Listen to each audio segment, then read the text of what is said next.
Hi, everybody. I am so happy to be here, literally be here. My name is Rita, and welcome to Diabetic Diva. This is the first of hopefully many postings on this topic that is very dear to my heart since 2015 when I was diagnosed in late 2015. And it has been quite a journey ever since.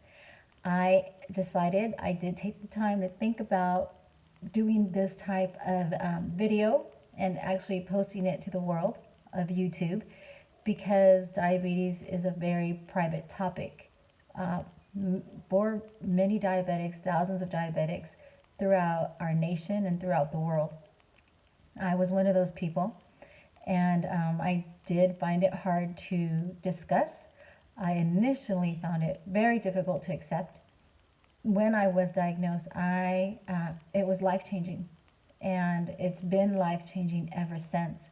The way the diabetes has morphed in my body as well as morphed in my life, it affects not only me, but my children, my husband, my communities, my different communities in life, work, church, family, friends, extracurricular activities. It's incredible just how much diabetes can dictate your every minute of life from day to day.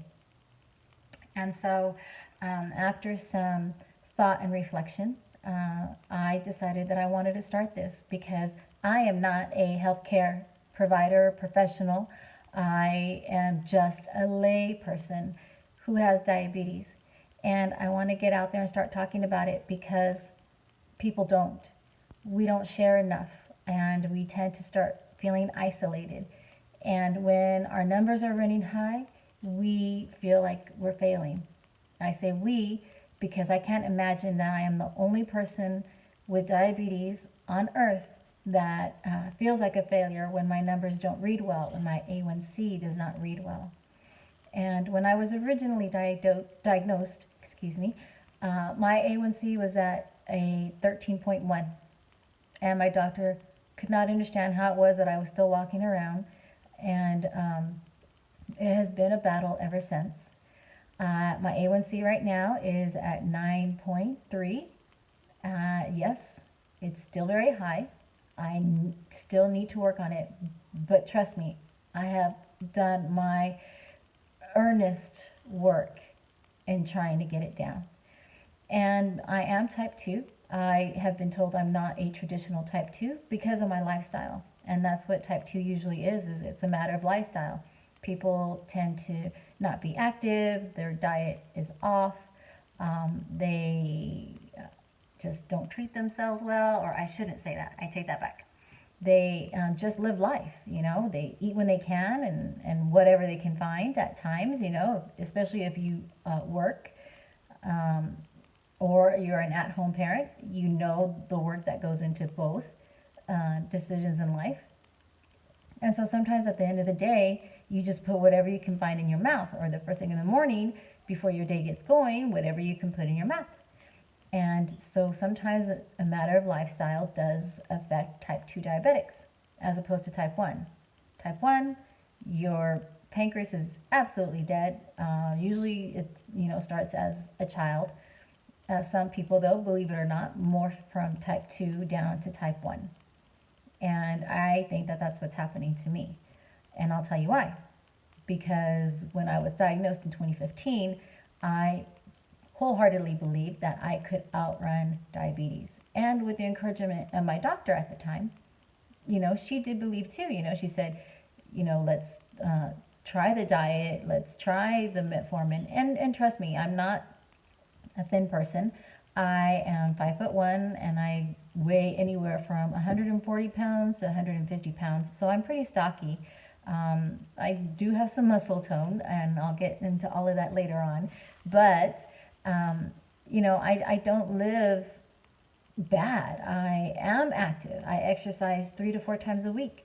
I don't eat out all the time. I eat my vegetables, and I eat lean meats, and I do my best because before diabetes, I will tell you I'm a vain person.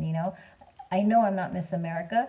I know I'm not model material, but still, I want to try and look nice, just because it feels good to feel like you do your best to look aesthetically on the outside pleasing, which is, not huge or not bad, or, if I have a pimple, I take care of it. If, I have smelly feet, I take care of it. If I had ugly nails, I would get my nails done. If, my hair looked ragged, I would go to the salon. If, I thought my clothes were outdated, I would go shopping, right? Because people, want to try and look good, right? It's society. I know we shouldn't care about it, but you wouldn't be human if you don't, at least a little bit. Anyway, so back to the diagnosis. It was hard to hear and scary. And from 1 minute to the next, yes, 1 minute to the next, my life changed. I was given this medicine, metformin. I, had to go see a nutritionist. And all of a sudden, I couldn't eat whenever I wanted to. I couldn't eat whatever I wanted to or drink. I had to be careful all of a sudden about, my feet attire and cuts to my body if, I happen to nick my finger or something. And it was just weird. I started reading and researching, and it was very scary. Needless to say, I'm here on this day, and I just recently had a hospital stay because as the years have gone by and me trying to get this monster under control, have gone through several providers, and finally I found some hope with this provider that I'm with right now, and they are amazing, and I'm so grateful for them. And in their effort to really help me attack and beat this monster diabetes, they put me on, besides insulin, which I have been on already for about a year, they put me on one oral medication and then a once-a-week injection. Well, the oral medication and the once-a-week injection worked so well that my numbers were low. I wasn't having to inject so much insulin at mealtime or the 24-hour one.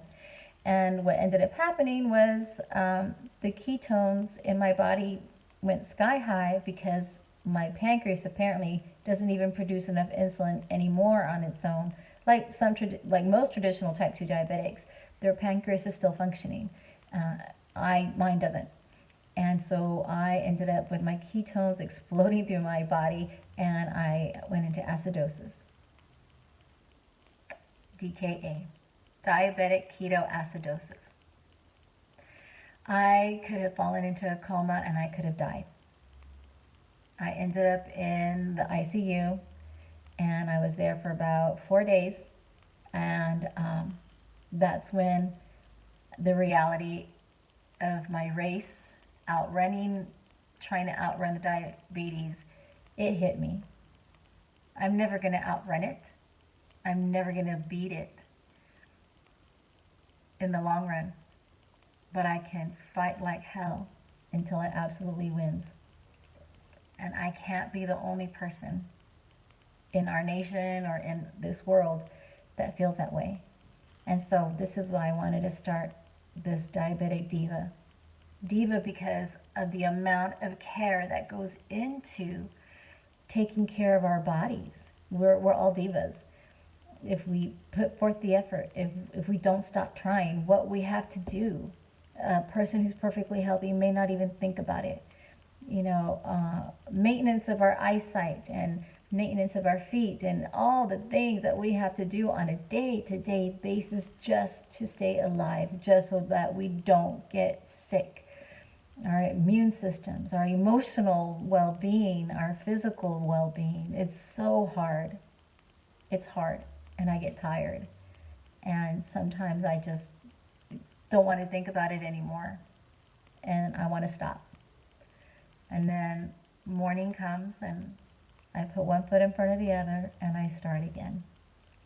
And diabetes just doesn't affect the person who has it. It affects everybody that is around you. And we'll get into that later too. But yeah, this is what these videos are going to consist of. Something physical about diabetes, something emotional, whether it's within ourselves or something with a family member or at work, just how it affects our daily lives. I would like to have a discussion with that. And if you want to talk about it, if you want to get in touch with me and send me some information or comment, or I'm not really sure how that works, but yes, I would love to hear from you because I don't want to be alone on this journey anymore. And I know that there are support groups out there somewhere. And, you know, there's the American Diabetes Association. And maybe I'm wrong there too because I haven't made the effort to reach out to them. But I had to believe I'm not the only person that is like that. And so I'm here for you. We're here. We can do this together. And no, we're not going to find the cure to diabetes.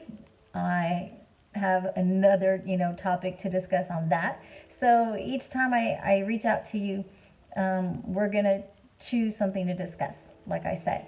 Something physically about diabetes, something emotionally connected to diabetes, and just how we can keep putting one foot in front of the other and really keep our diva bodies functioning the best possible way. All right. Thanks for listening. I will see you soon. Again, take care of your bodies. Try and eat right. Keep track of your sugars. And if you want to cry about it, cry about it. If you want to be angry with it, be angry with it. And if you want to just embrace it, embrace it. So next episode, we're going to start from foot to head instead of from head to toe. And we'll discuss foot care and how extremely irritating it can be about our feet and diabetes. All right, take care. Thanks. Bye.